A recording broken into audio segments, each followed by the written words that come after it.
Hola a todos. A fin de complementar lo charlado en la clase pasada del tema de la línea, vamos a hacer algunas observaciones muy someras, vamos a subrayar algunos aspectos de la filosofía política platónica que creemos que pueden ser de interés en vistas a la carrera de sociología, ciencias políticas, en fin.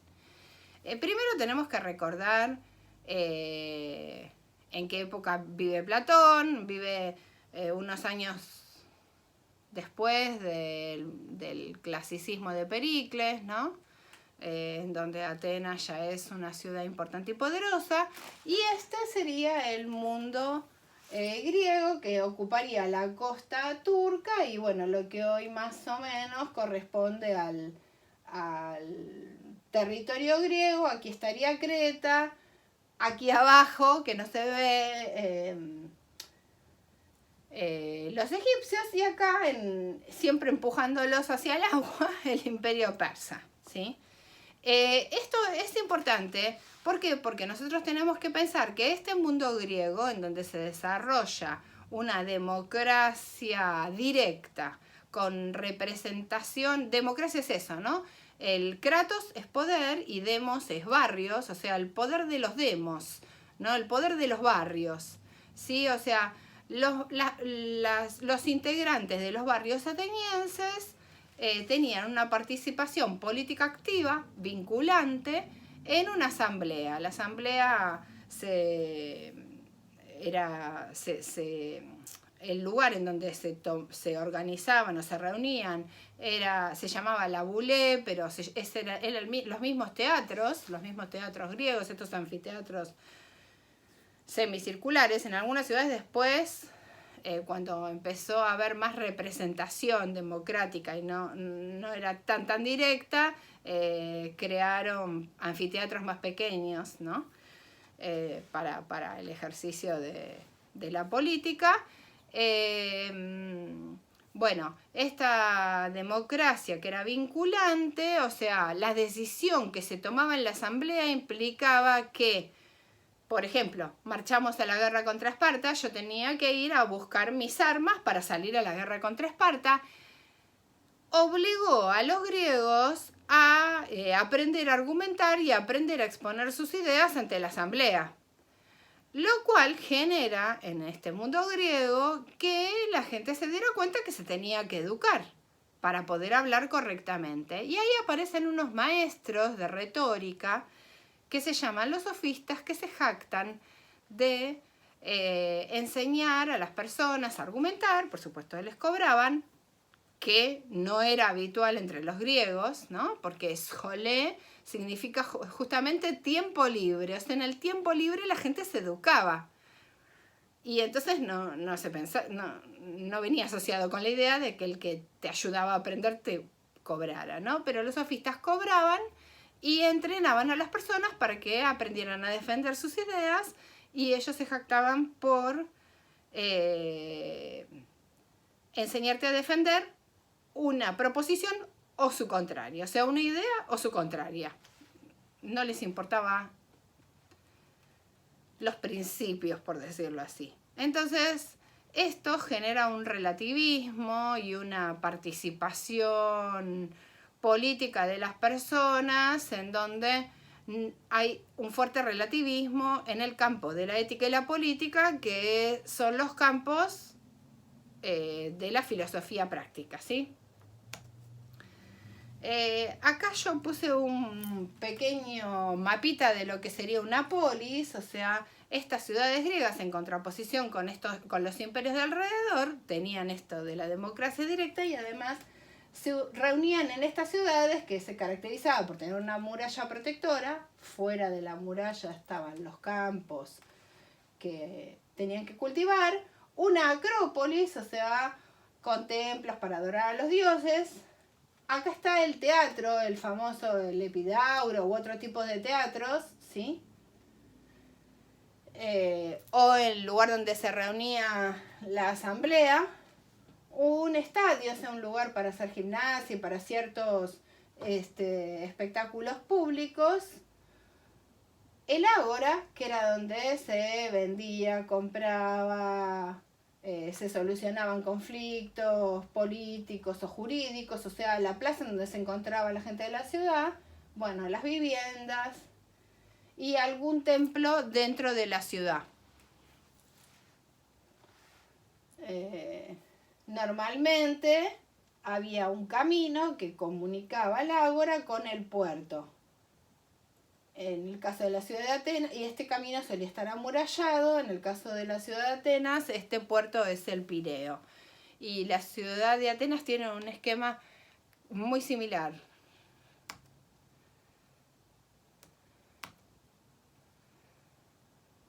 Bueno, otras características antes de ir al Platón político, a estas cuestiones que me interesa subrayar de Platón político, es que Platón era miembro de una familia aristócrata, pero su familia tenía, por lo tanto, y además como toda familia ateniense que se preciara, una fuerte participación política, pero desde la historia tenían una participación política. Uno de sus ancestros había sido el rey, en la época de las monarquías, pero este pueblo griego evoluciona y genera este sistema de democracia. Uno de los padres de esta democracia, uno de los que produjo leyes, fundamentalmente la que organizó las leyes que dividió la ciudad en demos, por ejemplo, fue Solón, que también es ancestro de Platón. Y después hay otro personaje que se llama Critias, que está en medio de una revolución, pero lo que quiero marcar es que la familia de Platón tenía una fuerte vinculación política y que por supuesto Platón era un ciudadano ateniense y que él tenía un fuerte interés en la política, pero aparentemente rechaza su participación en la política debido a su voz, que tenía una voz muy aflautada, que no era apropiada para expresar sus ideas en público. Hoy hay micrófonos y cosas para corregir eso, pero bueno, en esa época era muy importante ser muy buen orador, ¿no? Y además que el mundo de Pericles, esta democracia floreciente del mundo clásico, en este momento está en crisis, por lo que hay algunos que creen que los espartanos tienen más razón y que la democracia así directa no debería existir, porque la democracia directa implicaba la participación de cualquiera y producía fuertes injusticias. De ahí está este personaje Critias, que hay algunos incluso que logran un golpe de estado y generan lo que se llama la tiranía de los 30, que era una tiranía filoespartana, ¿sí? O sea, que trataban de asemejarse a los espartanos, y había otros que seguían defendiendo la democracia. En este momento de crisis aparece Platón y su pensamiento, y además Platón queda muy marcado por la injusta muerte de Sócrates, la arbitraria e injusta muerte de Sócrates,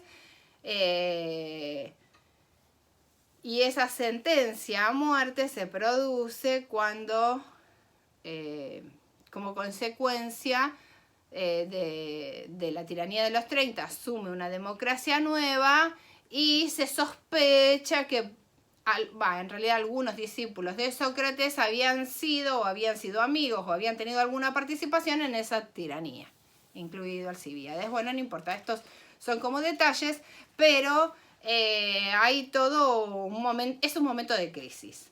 Entonces, los griegos se caracterizan por la creación de esta democracia directa, y hay dos cosas a las que le temen los griegos y que por eso habían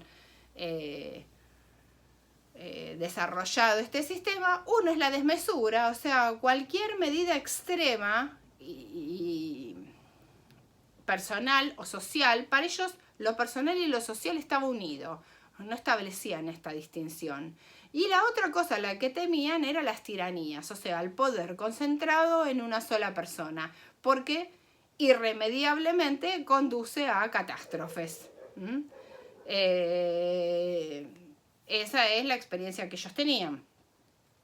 O sea, el tirano irremediablemente toma medidas desmesuradas, o sea, se conduce con desmesura. Entonces Platón más o menos en el año 387, escribe un libro que se llama República o Politeia, que es donde está la alegoría de la línea que vimos la clase pasada. Y ahí empieza lo que nos interesa. En este libro, Platón, en el libro 1, o sea, en lo que sería el capítulo 1, trata de buscar la definición de justicia. Y se encuentra con lo difícil que es definir algo. Esto nos llevaría a otro campo, pero la definición, por ejemplo, de silla es complejo porque uno podría decir algo en que sentarse y la verdad que nos podemos sentar arriba de una mesa, en el piso, en una cama, en una banca de una plaza y ninguno de esas cuestiones nos lleva a qué es una silla. Entonces, Sócrates advierte esto, pero él dice que si no sabemos qué es algo, no podemos decir nada más de ese algo. Pero imagínense que si esta dificultad la tenemos respecto de silla, la dificultad sobre cuestiones abstractas como justicia, libertad, belleza, bien, son más complejas. ¿Y por qué tiene tan fuerte interés en definir? Porque él tiene una fuerte discusión con los sofistas, una discusión que va a seguir Platón, que estaban diciendo que ellos pueden hacer valer una idea o su contrario, o sea, el todo vale y el relativismo. Y a Sócrates lo que plantea es hay cosas que son justas y hay cosas que son injustas. Entonces, el libro 1 transcurre buscando la definición de justicia a la que en realidad no llegan. Y entonces, en el libro 2, Sócrates retoma ese tema y trata de mostrar cómo sería una sociedad justa. Porque una de las opciones que tiene el pensamiento socrático es que cuando no conseguimos responder a la pregunta primaria, que sería ¿qué es la justicia? O ¿qué es X? Podemos tratar de ver cuáles son las características que podemos encontrar, por ejemplo, si una sociedad justa, ¿cómo sería? ¿No? O si fuese respecto de si la virtud, si la ética es enseñable, ¿qué es ser buena persona? Definición bastante difícil de alcanzar. Bueno, pero entonces si no alcanzamos eso, ¿es posible enseñar qué es ser buena persona? A ser buena persona. Entonces, siempre es como que cuando él no alcanza la definición de algo, se sale para marcar cuáles son las propiedades de ese algo. Entonces trata de mostrar que sería una sociedad justa y acá arranca con el nacimiento del Estado. O sea, ¿por qué nos juntamos en sociedad? Porque necesitamos la colaboración de los otros, porque yo no puedo producir mi propio alimento, mi propia ropa, los utensilios para dar la tierra, en fin. Entonces esta necesidad de colaboración hace que, y además defenderme de que alguien me pueda atacar, esta necesidad de colaboración exige una organización social y exige un pacto para satisfacer las necesidades de todos. Entonces uno produce la ropa, el otro el alimento, el otro los utensilios para dar la tierra, el otro construye las casas. Y entonces esta sociedad que él plantea parte de una hipótesis, que es, ¿qué conviene más? ¿Que todos produzcamos todo? ¿O que cada uno produzca lo que mejor sabe hacer? Tomando esta hipótesis de partida, por supuesto los que están charlando con él dicen no, que cada uno haga lo que mejor sabe hacer. Esta hipótesis de partida es lo que nos va a llevar a una especie de estratificación social que él va a plantear en República.